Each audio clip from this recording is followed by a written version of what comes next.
अश्विनी जी के पास मैं जा रहा हूं। Last but not the least, Ashwini ji, आपका कमेंट इस बारे में, मैंने ट्वीट में आपने देखा था कि आपने इस बात का, इस कदम का स्वागत किया है।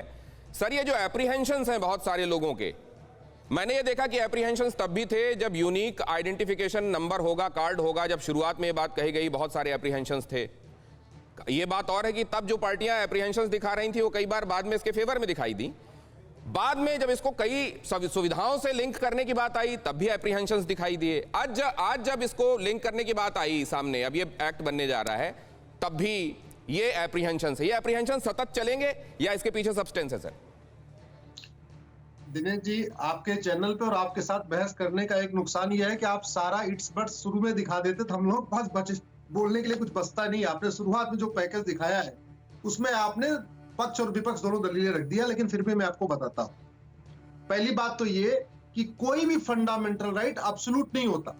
इवन राइट टू प्राइवेसी तो अभी 4 साल 5 साल पहले सुप्रीम कोर्ट ने एक जजमेंट से आया है।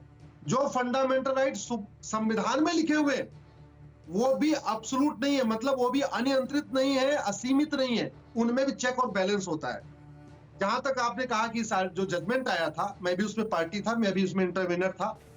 उस जजमेंट के बाद मैं गया सुप्रीम कोर्ट और मैंने पीआईएल फाइल किया, 2 पीआईएल फाइल किया। एक प्रॉपर्टी को आधार से लिंक करने के लिए, दूसरा प्रॉपर्टी को वोटर आईडी से लिंक करने के लिए।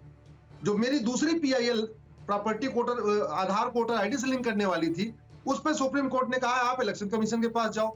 मैं इलेक्शन कमीशन के पास गया, इलेक्शन कमीशन ने कुछ नहीं किया। फिर मैं हाई कोर्ट गया, हाई कोर्ट में जब कंटेम्प्ट का डंडा चला तो इलेक्शन कमीशन, फिर हाई कोर्ट ने बोला कि आप 8 हफ्ते के अंदर डिसाइड करो। फिर इलेक्शन कमीशन ने सरकार को चिट्ठी लिखी, तो उसके बाद प्रक्रिया आगे बढ़ी है। तो मैं इसमें पिटिशनर हूं, इसलिए मैं आपको जजमेंट ये बता रहा हूं। पुट्टास्वामी जो जजमेंट है उसमें कहीं नहीं लिखा हुआ है कि आप वोटर आईडी से लिंक नहीं कर सकते, आप प्रॉपर्टी को लिंक नहीं कर सकते। जजमेंट क्या कहता है? जजमेंट ये कहता है कि जब अगर आपको वोटर आईडी से लिंक करना है या प्रॉपर्टी से लिंक करना है तो आप एग्जीक्यूटिव ऑर्डर के जरिए नहीं, मतलब किसी नौकरशाह के, एक सरकारी बाबू के आदेश से नहीं, बल्कि कानून बना के करेंगे।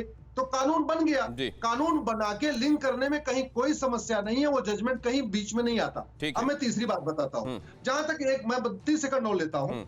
देखिए, अगर ये हम सोचते हैं कि इससे घुसपैठ खत्म हो जाएगी तो नहीं। क्यों? क्योंकि घुसपैठिए घूस दे के आते हैं, घूस दे के आधार बनवाते हैं, घूस दे के राशन कार्ड बनवाते हैं, घूस दे के वोटर आईडी बनवाते हैं, घूस दे के बर्थ सर्टिफिकेट बनवाते हैं। तो समस्या जो है ना, वो तो है भ्रष्टाचार। अगर वास्तव में हमें डुप्लीकेट वोटिंग खत्म करनी, सबसे पहले हमें भ्रष्टाचार। अश्विनी जी, ये क्यों होता है? फिर ये क्यों कह दिया जाता है, जैसे इसमें लिखा हुआ है कि due to such sufficient cause as may be prescribed. अब कहीं पे ये वॉलेंटरी कह दिया जाता है, कहीं पर ये कहा जाता है कि नहीं नहीं बहुत आवश्यक है, इसको किया ही जाना चाहिए। और क्या इसी एम्बिग्विटी में कहीं वो भरोसा जो है डगमगाता है क्या, जो होना चाहिए एक्चुअली? कोरोना धर्म नहीं देखता, जात नहीं देखता, अमीर गरीब ऊंच नीच नहीं देखता। कोरोना सिर्फ मौका देखता है, लेकिन आप उसे मौका मत दीजिए।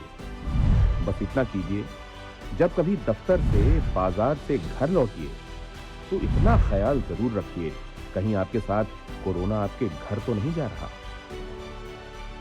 भूलिए मत, कोरोना अभी जिंदा है।